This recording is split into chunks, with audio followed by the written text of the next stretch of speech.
आदाब, मैं Mohammad Amjad Ali. Prime time में आपका खैर मकदम है।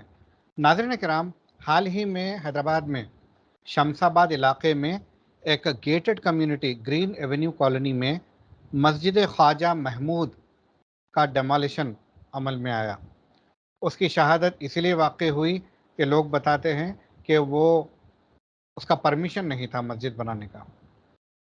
अभी वो वाक़या थमा ही नहीं। हालांकि उस मस्जिद को दोबारा बनाने का तयक़ुन दिया गया।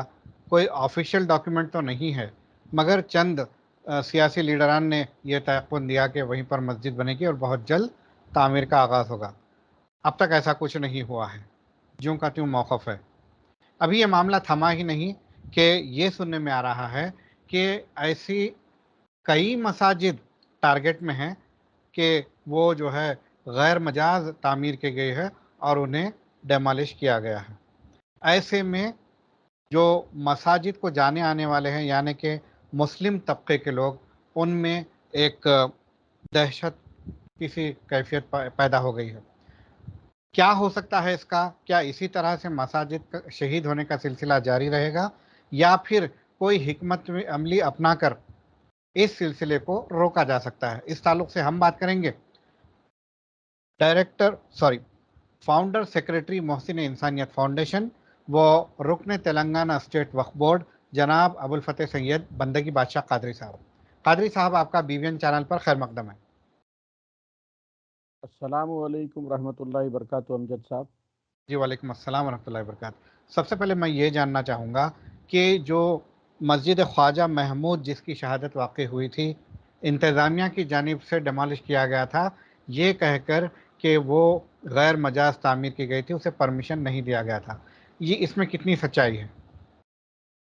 पहले आप गालिबन मस्जिद का तारुफ कराते वक्त हैदराबाद बोले तो वो हैदराबाद की लिमिट में नहीं आती। ग्रेटर वो हैदराबाद ये की लिमिट। रंगारेड्डी डिस्ट्रिक्ट में आएगा, जी। शमशाबाद का जो एरिया है। हम्म। और वो सर्वे नंबर 23 एंड 26 है। जी। और आम तौर पर जो है आप देख रहे हैं in and around the R district, Moinabad से लेके विकाराबाद तक और शमशाबाद के कुछ एरिया तक, ये जो है 111 जियो को अट्रैक्ट होते हैं। जी। 111 जियो के शरायत आपको मालूम है कि हम्म। वो land will be in nature of agriculture और in nature of farm land, जहाँ पर 10% की बनाने की इजाज़त ग्रामम से मिलती है। ठीक है। बहरहाल यहाँ पर ग्रीन एवेन्यू वालों का गेटेड कम्युनिटी वेंचर हुआ। ऐसे तो कई वेंचर हैं, तो जो वेंचर्स का जब अप्रूवल होता है और प्रैक्टिकली जब in the shape of plots convert होती है लैंड, तो that time the corresponding responsibility totally lies to the officials concern. Hmm. अब यहाँ पर जो है ये नेचर ऑफ लैंड थी, जगदीश अप्पा की पट्टा लैंड है। जी। This is not a government land, okay. though it is not a land suitable for a residential or commercial, but it hmm. is a totally, it's a patta land, it's a private property. वो हम्म। Agreement जो है अब्दुल रहीम साहब और नरेंद्र साहब के जरिए जो है उसका एजीपीए हुआ। एजीपीए होने के बाद वो 2 किस्तों में उसका एजीपीए करवाया गया और उसमें जो है 2 फेस में वो प्लाटिंग हुई, जिसमें जो है एक पहले फेज की प्लाटिंग का एक हिस्सा 360 स्क्वायर यार्ड और हम्म। दूसरे फेज की प्लाटिंग से 140 स्क्वायर यार्ड कुछ इस मस्जिद के लिए तयन किया गया, जो वेंचरिस्ट की तरफ से। जी। वेंचरिस्ट ने अपने तौर पर 3 प्लाट्स छोड़ दिए in public interest for that venture. Hmm. उन्होंने जो है, मैं समझता हूँ कि 500 के कुछ रकबे के, best of my knowledge what I gathered, that is talk of the street or talk of the tongue, whatever information what I received from the public, it's a 1500 square yard उन्होंने छोड़ा। जी। अब यहाँ पर जो बात आती है, अगर ओपन स्पेस जो छोड़ी गई थी, तो आम तौर पे वेंचर्स जो होते हैं उसमें ओपन स्पेस पार्क के लिए, एम्यूनिटीज के लिए छोड़ी जाती है। जी। और रिलीजियस अगर कोई स्ट्रक्चर की बात आती है तो वहाँ पर तीनों मजाहिब के लोगों के लिए, मस्जिद, मंदिर और चर्च के लिए, ऐसा वेंचरिस्ट का काम होता है कि उसको अप्रूवल मिले। हम्म। मगर अब यहाँ पर जो है we are not sure about whether this venture is approved और नॉट। अब ठीक। देखिए आप, रोटी कपड़ा मकान तो जो है गवर्नमेंट का वायदा है। अगर कहीं कोई प्राइवेट प्रॉपर्टी पे वेंचर होता है और लोग प्लॉट्स बना के कुछ अपनी तामीर कर लेते हैं, तो गवर्नमेंट को तो वहाँ लिबरल रहना चाहिए। हम्म। अब यहाँ पर जो है उन्होंने एक हिबानामा क्रिएट किया था जहांगीर साहब के नाम, ताहिर अली साहब के नाम पर। हम्म। ताहिर अली साहब के नाम पर हिबानामा के जरिए जमीन दी गई थी। अब ताहिर अली साहब जाती तौर पर उसको जो है मस्जिद के लिए उसको वो किया गया, और वहां पर जो है मुसलसिल एक शख्स पीछे लगते हुए जो कंप्लेन दिए वो विशाल सिंह है। नेचुरल बात है, विशाल सिंह नाम से आप कर सकते हैं कि शुमाली हिंद से ताल्लुक़ रखने वाले लोग हैं होंगे। ये विशाल सिंह साहब उसको परस्यू करते रहे, और उसके ऊपर जो है आपके अब मिस्टर अमय कुमार जो है डीसी जो होते हैं, डिप्टी हम्म। कमिश्नर और जॉइंट कलेक्टर, ये आपके तिरुपति राव जो जॉइंट कलेक्टर हैं, यहाँ पर जो है एडिशनल कलेक्टर पार्थिक जैन है जो म्यूनसिपल जो देखिए वो लोग जो है म्यूनसिपलिटी का भी चार्ज लिए गए हैं, म्यूनसिपल एडमिनिस्ट्रेशन में जो आपके जो बलदिया की उमूर हैं, वो collector, joint collector, additional collector जो है वो भी, I think to the best of my knowledge, वो पोर्टफोलियो भी वो लोग ही होल्ड कर रहे हैं। तो इस किस्म से जो है उसको वो करा गया, और वाज़े तौर पे जो है आपके रंजीत रेड्डी साहब एमपी ने भी कहा है कि इसको नहीं तोड़ा जाना चाहिए था। तो अगर अगर अथॉरिटीज़ जो हैं, बिलशुमूल जो साबिर अली साहब का भी जो बलदिया के कमिश्नर का जो नाम आ रहा है, तो ये लोग अगर इसको गवर्नमेंट लैंड कंसीडर कर रहे हैं, तो ये एक पहलू ये हो गया कि आपने वो जो लैंड सरेंडर करता किया जाता है वेंचरिस्ट की जानिब से गवर्नमेंट को, ओपन लैंड 10%, तो आपने उसको एक्सेप्ट कर लिया, आप लैंड की मिल्कियत हासिल करें, तो दैट वेंचर इज रेगुलराइज। क्योंकि जो है ऐसा तो मोइनाबाद सारा, विकाराबाद सारा बना हुआ है 111 पर, तो किसी को डिमोलिश तो कोई, किसी के घर तो डिमोलिश नहीं हो रहे हैं, एजुकेशन इंस्टीट्यूशंस हैं और काफ़ी मल्टी स्टोरी बिल्डिंग्स हैं, किसी के घर नहीं टूट रहे हैं। अगर हाँ, यहाँ पर जो है डिमोलिशिंग की जो बात आती है, वो गवर्नमेंट लैंड पे अगर कोई स्ट्रक्चर आ जाए तो गवर्नमेंट को लिबर्टी होती है। तो अगर इसको गवर्नमेंट लैंड कंसीडर करते हैं पार्थिक साहब और आपके जो है पार्थिक जैन और अमय कुमार, तो it seems that venture he has accepted, that venture has approved, एक पहलू होगा। हम्म। और जो है हमारी जो नाहली जहाँ होती है, विशाल सिंह की जब कंप्लेन थी, तो वो कंप्लेन और कोई अगर जुडिशियल ऑर्डर आता है तो उसको जो है हमको डिफेंड करना चाहिए और उसको फेस करना चाहिए। अभी सबसे जो आपके अहम जो बात अब कुछ दिन से जो चल रही है, ये इसके बाद तो लोग परेशान हो गए कि मस्जिदों को रेगुलराइज कराया जाए। रेगुलराइज का जो वर्ड है वो जरा लोगों को परेशान कुन हो गया है। दीगर तो मसाजिद पे आने से पहले मैं ये जानना चाहूँगा, ये मस्जिद की तामीर रेगुलर तरीके से हुई थी, परमिशन के साथ हुई थी या नहीं? मुझे ये बताइए कि विक्ट्री प्लेग्राउंड के तरफ से आपका कभी गुजर हुआ? बहुत बार हुआ। कितने मनादिर बने हुए हैं वहाँ? वो तो बहुत है बंद है, लाइन से। जी। लाइन से है। तो लीगल तामीर की बात, अगर आप कोई रिलीजियस उसकी बात आती है, देखिए हमारा मजहब नहीं सिखाता कि कहीं भी इलीगल जमीन पर किसी दूसरे की जमीन पर मस्जिद बनाने के मामले में, हम्म। ठीक है। मगर आपके अगर बलदिया के नॉर्म्स और ग्राम पंचायत के नॉर्म्स की जब बात आएगी कंस्ट्रक्शन के लिए, तो वो तो नॉर्म्स जो है ये प्रोसीजर रैंगल्स ऐसे हैं कि एक आदमी अगर अपना घर, जाती घर या अपनी प्रॉपर्टी को, जर खरीद प्रॉपर्टी को, वो अगर उसके लिए रिलीजियस पर्पस के लिए लॉन्ग टर्म पर यूज करता है, तो वो जो है वक्फ बाय यूजर हो जाती है। हमारा वक्फ एक्ट तो बहुत ही काफी जो है सहूलत बख्श है, बल्कि जो है एक्ट में कई ऐसे चीजें हैं जो नाकाबिले बर्दाश्त है मुतवलियान के लिए। उसके बावजूद भी जो वक्फ एक्ट सेंट्रल एक्ट होने के लिए हम उसको खैर मकदम करते हैं, दैट इज इन प्रैक्टिस। जी। Though the people has already approach the court of law for redressal of so many sections, मगर जो है वक्फ बाय यूजर एक ऐसी चीज है कि कोई चीज अगर लॉन्ग टर्म पर रिलीजियस पर्पस, कोई एक पर्पस के लिए यूज होती है, that is deem to be waqf by user when it is in the shape of a religious structure. आप कंस्ट्रक्शन की जो बात आएगी, तो आप देखिए कंस्ट्रक्शन की जब बात आती है तो बड़े बड़े जो है आप मल्टी स्टोरी बिल्डिंग्स देख रहे हैं, कंजेस्टेड जोन में ग्राउंड स्टील+2, स्टील+3, इसी का परमिशन है। मगर जो है लोग 4, 5, 6 फ्लोर बना लेते हैं, इस बात से हैं कि विद इन फैमिली डिस्ट्रीब्यूशन होते एक जनरेशन से 5, 4 जनरेशन हो गए। और जो है हमारी इकोनॉमिकल कंडीशन, ग्रोथ हमारे स्टेट का हो या मरकजी हुकूमत का हो ये ऐसा नहीं है कि हर किसी को मकान दे दे। तो लोग जो है अपनी खरीदी हुई जमीन पर कुछ रिलैक्सेशन ओमिट करके बलदिया के रूल्स को बनाते हैं, और बलदिया अपनी रेवेन्यू के लिए एक रेगुलराइजेशन स्कीम निकालती है, उसमें रेगुलराइजेशन में घरों को रेगुलराइज करते हैं।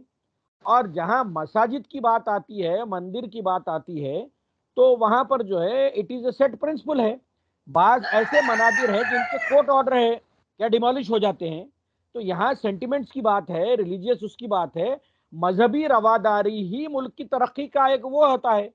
और सारे यूरोपियन कंट्रीज की आज तरक्की मजहबी रवादारी से है। और गंगा जमुना तहजीब का जो हमको जो लेबल है, खुसूसन हैदराबाद दक्कन को, और तो उसी उससे जो है मजहबी रवादारी तो हमारे हुकूमत का जो है आयून की बात हो गई ना। हुकूमत जो है मजहबी रवादारी लेके चलना उनकी जिम्मेदारी है।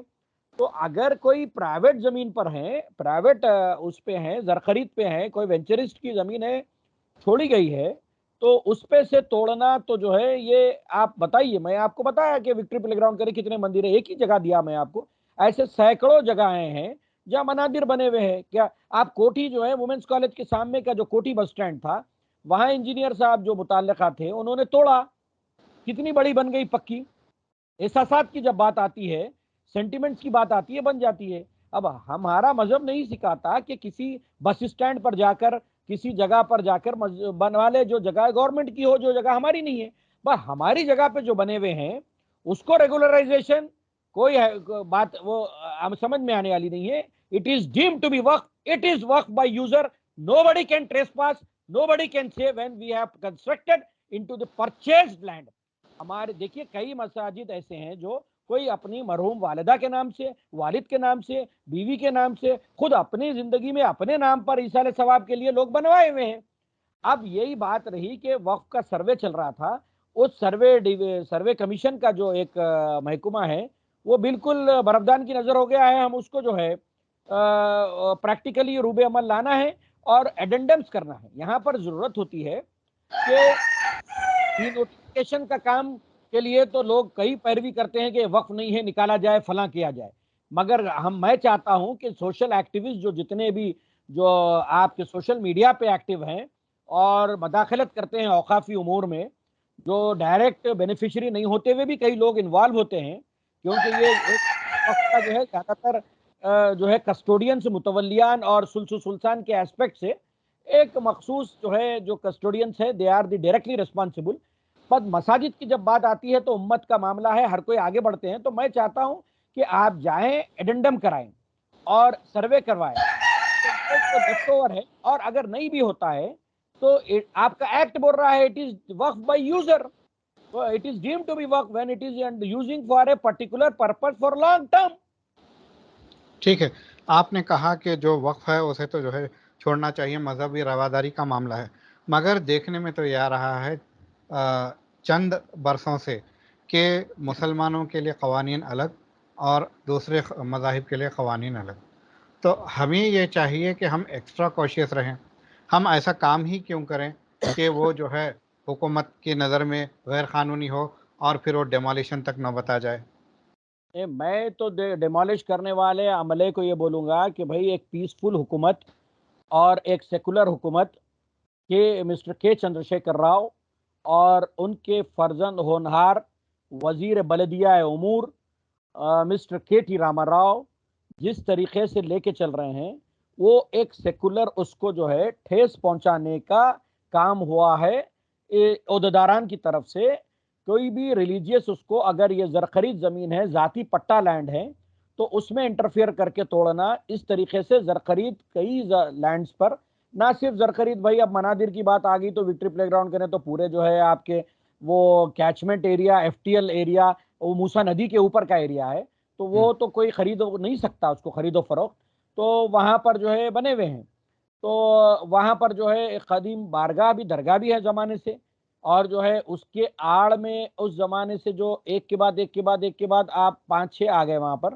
तो इस सिलसिले ऐसे शहर में तो कई वो है, मगर इसको टारगेट कर कर जो है ये शमशाबाद एरिया, रंगारेड्डी डिस्ट्रिक्ट के जो ओहदेदारान ने किया है, तो वो ना आपके जो है पार्थिक जैन साहब, और जो है इन जो भी ओहदेदारान के नाम मेरे तक आए तो नामों से तो शुमाली हिंद मालूम होते हैं।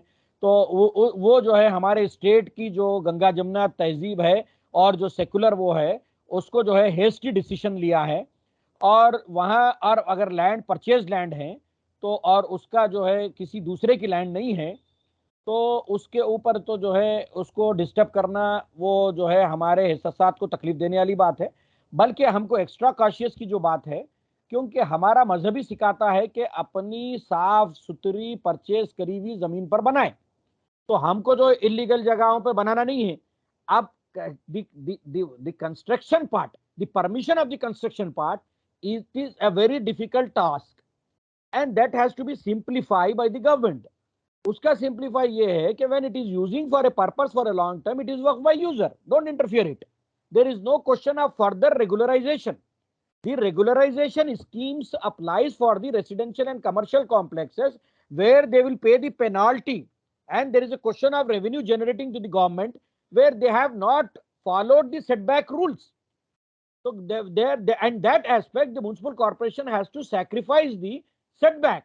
But the municipal corporation cannot even regularize even on the footpath or in the encroachment on the road, encroachment on the bund, encroachment on the FTL levels. They can't do it, but they can regularize at the own place, where the own place they have constructed, instead of 2 floors, they have constructed 3 floors. So the question of regularization principle is natural justice will apply, because Article 14 will apply, because the neighbor has already constructed when regularization was enforced. This fellow has newly constructed. So they cannot discriminate. No, so I am going to say that please go for the justice. तो justice क्या है कि भाई आपने जमीन पे बना लिया है, आप तो रोटी कपड़ा मकान तो गवर्नमेंट जिम्मेदारी है। You are failed to provide everybody food and shelter when they have constructed in their own lands, ancestral land divided into the tarka. वो डिवाइड हो गई है, एक दादा की जमीन थी 4 बच्चों में हो गई, वो 4 फ्लोर बना लिए अपनी उसी जमीन पर। अब गवर्नमेंट तो एम्प्लॉयमेंट इतना नहीं दी कि हर किसी को घर मिल जाए, हर किसी को जॉब मिल जाए। तो खैर एट दिस मस्जिद से मोमेंट प्राइवेट लिबरल प्रॉपर्टी पे बात आ जा रही है, मस्जिद की गुफ्तगू पर मैं जो है तो जमा ये रहना चाहता मस्जिद हूँ। का अब आप ये रेगुलराइजेशन जो है, फरमाइए, मस्जिद ऑल ख्वाजा मसाजिद Mahmood, where the prayer is practiced, the masajid is deemed to be worked by user. जी, तो अब आप मस्जिद ख्वाजा महमूद की दोबारा तामीर की क्या तवक्कुआत हैं? देखिए, एक जिम्मेदार जमात ने इसका जिम्मा लिया है और वो कामयाब भी रहे हैं। जुमे की नमाज वहां पर हुई है, जुमे की नमाज से खासिर नहीं हुए संगे बुनियाद वहां। रखने की बात कही गई थी, मगर संगे बुनियाद नहीं रखा गया। हाँ देखिए, उसके अब जो कानूनी पहलू हैं वो कंप्लीट कर कर वो जरूर उसको कामयाब होंगे और मस्जिद तो बेहतर से बेहतर बनेगी, ठीक है। बेहतर अब से बेहतर बनेगी। दीगर मसाजिद जो सो कॉल्ड रेगुलराइज नहीं हैं, उनके लिए क्या करना चाहिए, उनके तहफ़्फ़ुज़ के लिए? देखिए, एडेंडम करके गजट नोटिफिकेशन तो करवा लेना आप। ठीक। औकाफ को जो है ऑनलाइन, आजकल ऑनलाइन प्रोसीजर हो गया है। हम्म, हमने लास्ट मीटिंग में इस मरतबा 108-9 एजेंडा क्लियर करे, बहुत फास्ट ट्रैक पे काम कर रहे हैं। और जो है अल्हम्दुलिल्लाह जो है all the board members are enthusiastically working for the development of the board, and proceedings भी काफ़ी इशू हो रहे हैं। और इंशाल्लाह ताला आगे आने वाली मीटिंग में भी हम इसको जो है ज़रूर हमारे बोर्ड मेंबर से हम डिस्कस करेंगे। और जो एडेंडम का जो सेल है गजट नोटिफिकेशन का है, उसमें जो है एक्सपीडाइट करने की कोशिश करेंगे। हमारी हुकूमत से गुजारिश है कि हमको रेगुलर सीईओ दिया जाए। हमको बड़ा प्रॉब्लम हो रहा है कि किसी भी चीज़ के लिए, क्योंकि शाहनवाज कासिम साहब जो है he is holding as a director of minority welfare department, that is a big task. तो ट्रेजरी का वर्क होता है, डीएमडब्ल्यूज उनके कंट्रोल में होते हैं। सीईओ हमको रेगुलर फुल टाइम चाहिए, तो हमारा कुछ जस्टिफिकेशन होगा। इस किस्म की जो है नाहलियों से कहीं वक्फ बोर्ड को जो है, अगर हुकूमत चाहती है कि वक्फ बोर्ड इफेक्टिवली काम करे, कि हमको फौरन जो है अगर कोई ऑफिसर इफेक्टिव सिंसियर और जो है रिकॉग्नाइज किया हुआ है गवर्नमेंट में फॉर इज एक्सीलेंट सर्विसेज, उसको अगर जो है अपग्रेड करके प्रमोशन भी देके करना है तो अडाक प्रमोशन दिए। नरेंद्र साहब रेवेन्यू में दिया गया है उनको, आज एडिशनल सेक्रेटरी बन गए। आप हमारे यहाँ जो है टेमरिस में मेरिटोरियस सर्विसेज दे रहे हैं लियाकत हुसैन साहब, उनको दें अडाक प्रमोशन, उनको हमारे को दें फुल टाइम सीईओ। हमने तो गवर्नमेंट को कर रहे हैं, फुल टाइम सीईओ आएगा तो ये काम, ये सेल बड़ी इफेक्टिवली काम करेगा। और असदुल्ला साहब जो कमिश्नर वक्फ हैं, उनके ऑर्डर को फौरन रिवाइव करें और उनके काम लें, क्योंकि वो सब्जेक्ट पे कमांड है उनको। और सर्वे कमीशन का काम जो है जदीद जो लेफ्ट ओवर प्रॉपर्टीज है उनको इंदराज करने में सर्वे वक्फ कमीशन का रोल इफेक्टिवली होना चाहिए। क्योंकि आप ठीक देखिए, अब जो जो ऑलरेडी जो सर्वे किए गए हैं उसको मजीद सर्वे करना, देयर इज नो क्वेश्चन। अगर आप ठीक मजीद सर्वे करेंगे तो वक्फ जायदाद के मेरियट होटल लिखेंगे क्या? मौजूदा रिकॉर्ड ऑफ राइट क्रिएट करेंगे क्या? मौजूदा लैंड ग्रैबर का नाम लिखेंगे? तो there is no question of resurvey of existing waqf which is already notified. You have to enroll the leftover properties and notified that। ठीक है। ये लोहे के चने चबाने के बराबर है, फिर भी आपकी तजवीज़ है। उम्मीद करता हूं कि बोर्ड के दीगर मेंबरान इसे कबूल करेंगे और चीफ मिनिस्टर साहब से जो मुतालबा किया है आपने कि रेगुलर चीफ एग्जीक्यूटिव ऑफिसर आपको दिया जाए, ये भी अगर हुकूमत तक ये बात पहुंचती है तो हो सकता है सीएम साहब गौर फरमाएंगे। अगर ऐसा हो जाता है और फिर इसके अलावा वक्फ बोर्ड को अगर कमिश्नरेट की हैसियत दी जाती है तो इंशाल्लाह। आमिलाना इख्तियारात तो जो है बड़े बड़े थिंक टैंक जो है, हाशिम हम्म, अली अख्तर साहब आईएएस और मरहूम जनाब खादर अली खान साहब आईएएस रिटायर्ड, ये लोग वन मैन कमीशन की हैसियत से काम किए। और खादर अली खान साहब के पीरियड में चुनाचे वो चेयरमैन सेटविन थे, मेरे वालिद डायरेक्टर सेटविन थे। तो वो वन मैन कमीशन रिपोर्ट जो है मेरे घर में ही यहीं ड्राफ्ट होती थी। तो उस पर मुझे नज़र डालने का वक्तन फ़ौक्तन मौका मिला, तो मैंने देखा कि वो वन मैन कमीशन रिपोर्ट में on par with Hindu endowment board, executive magistrate power is the only solution to protect the work properties। ठीक है। Commissionerate is must, but by the same time we need an advisory board from different walk of life to suggest to the government। if the commissionerate होगा तो आपको restriction नहीं है, any officers can be head. हो सकता है principal secretary के rank का, आप वहां पर आप जो शर्त लगा के बैठ नहीं सकते कि ओनली मुस्लिम्स। तो at that point of time we need an advisory board where the representation of mutawalliyan custodians who would be there to advise time to time to the commissionerate। ठीक है, आपका बेहद शुक्रिया हमसे बात करने का। नाज़रीन, ये थे जनाब अब्दुल फतेह सैयद बंदगी बादशाह कादरी साहब, रुकने तेलंगाना वक्फ बोर्ड, जिन्होंने दो अहम तजावीज़ पेश की हैं। एक तो वक्फ बोर्ड को रेगुलर सीईओ दिया जाए और एडवाइज़री बोर्ड दिया जाए ताकि जो है वक्फ बोर्ड की कारकर्दगी में बेहतरी आए और मसाजिद के डिमोलिशन का सिलसिला रुक जाए। उम्मीद करता हूँ कि सीएम साहब इसका नोट लेंगे और खातिर ख्वाह इक़दाम करेंगे। हमें दीजिए इजाज़त। शब बख़ैर।